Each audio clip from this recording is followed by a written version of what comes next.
So for this, to illustrate accessing route data, we are going to create another action method in the Genie controller called create to. And as you can see, I have done that. And so here's my create to.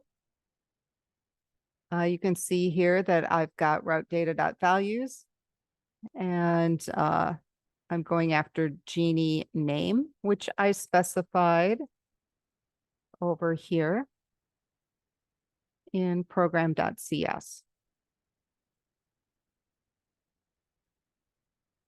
Okay, I'm doing the same thing for agent, which is granted. And for those, because they come in as strings, I have to convert them over to integer. And then once I've done that, I can use those integer variables just like I did before to determine which view to route to. The only other change I had to make is in program CS itself.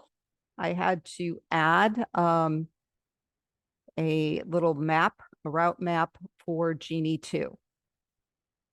Okay. And you'll notice that I made Genie name, age, and wishes granted kind of optional. They may or may not be filled in. So to test this, I'm going to go ahead and run it. Okay, and so it's going to our default location here.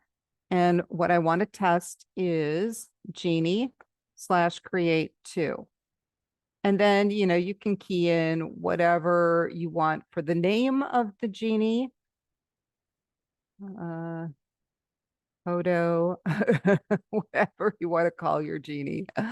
And then you can give it some years and some wishes and press enter, and it'll route you to either the experienced or the novice. And you can go up and you can change the values, and you can press enter, okay, and it'll route you again.